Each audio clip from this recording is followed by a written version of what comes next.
They said my front porch violated architectural harmony and gave me 10 days to demolish it or face $1,000 weekly fines.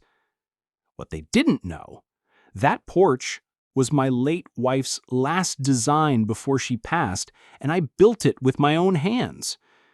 But I didn't cry. I didn't beg. I pulled property records. I read every line. And when I found out the HOA clubhouse and pool sat partly on my land, let's just say I made them pack their floaties. It came in a plain envelope from Willowbrook HOA. Architectural violation. Unapproved porch structure. Remove within 10 business days or incur daily fines. I stared at the words, stunned. That porch wasn't just an addition, it was a promise. My wife Julia had designed it before her final chemo round. She said, "Even if I'm gone, I want you to sit there and watch the sun rise every morning." I built it 2 months after she passed. Now they wanted it gone? No chance. I called the HOA to explain. I kept it calm. This porch isn't visible from the road. It doesn't block sight lines. It's under the allowable square footage. Karen, the HOA president, responded coldly. It wasn't approved by the architectural committee. Rules are rules. She even smirked when I mentioned my wife. We all lose people. The HOA still functions.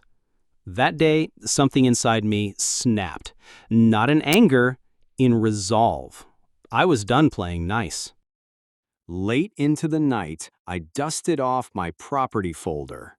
My house sat on lot number 32, but a thin corner of undeveloped land, lot 32B, also belonged to my parcel. Looking closer, I found something weird. A footnote in the 1992 deed showing perpetual ownership of an adjacent 20 by 60 strip of land, directly behind the HOA clubhouse and pool entrance. The HOA used it as a shortcut and hosted events there.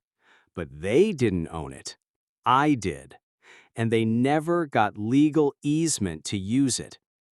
2 days later, I had a licensed surveyor walk the property lines. He raised an eyebrow. "You know, you technically own part of the pool club's rear path, right?" I nodded. He smiled. "They'll hate this." He marked the boundaries with stakes and neon string. The next day, kids from the HOA swim team showed up and couldn't get in. The gate backed up onto my land. My new fence posts blocked it. Karen was furious. She left a voicemail yelling, "You can't block a community asset." I saved it. 3 HOA board members showed up at my fence, shouting over the line. Karen, "You're obstructing HOA property access." Me, "On my land that you never got permission to use?" Her, "This was war, you know." Me, "No, this is paperwork." An hour later, a patrol car rolled up. I handed the officer the survey, the deed, and easement history. He gave me a half smile and said, "You're within your rights, sir. They have to file through civil court, not my department." He turned to Karen. "You step past that fence, he can press charges." 3 days after I blocked the pool access, Karen filed a petition with the city's zoning board claiming my fence was an obstruction to community safety. What she didn't know, I had already scheduled a meeting with the zoning director the day before. When I arrived, I brought my property deed, the surveyor's notarized map, the original HOA plans showing 0 recorded easement over my strip. The director leaned back and said, "Mr. Jacobs, from what I'm seeing here, they've been squatting on your land." He stamped my easement revocation letter on the spot. Karen never stood a chance. The HOA received the official notice the following Monday. Immediate cessation of all HOA traffic, activity, or events on Lot 32B. Noncompliance may result in legal action. The next day, the pool gates were chained shut. Swim lessons? Canceled. Saturday BBQs? Gone. Karen's beloved wine and water Wednesdays? Over. People were furious at her. I didn't gloat. I didn't say a word. I just mowed my lawn and waved to every car that slowed down to stare at the bright red, private property, no HOA access signs.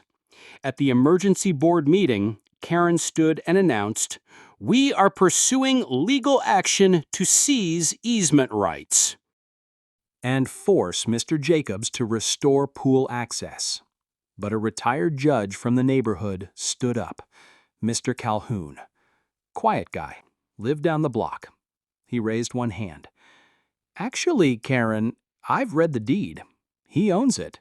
You're trespassing. Pursuing legal action without cause could bankrupt this HOA and every homeowner here." The room turned into whispers and stares. Karen sat down.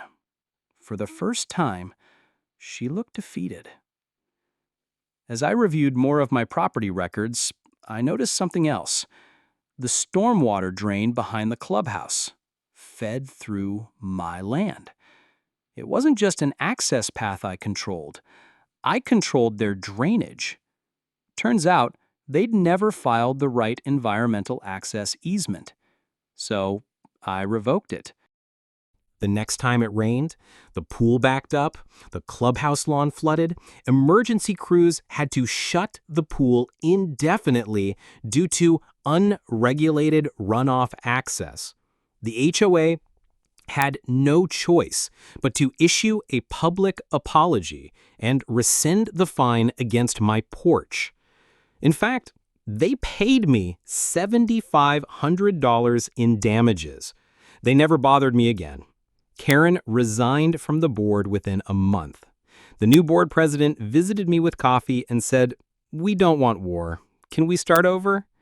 I agreed, but not before they signed a formal agreement recognizing my complete land rights and pledging zero enforcement attempts outside of their actual jurisdiction. My porch, still standing, freshly stained. With a wind chime made from the old HOA fine notice. I sit there every morning, like Julia wanted, watching the sunrise. They tried to erase her memory by tearing down what she designed. So I erased their control by owning what they never truly understood. That land isn't just soil and fence posts. It's history. It's family, and in the right hands, it's power. If you believe bullies shouldn't control neighborhoods and love justice that hits home, hit subscribe now. More stories like this drop weekly, and they just keep getting better.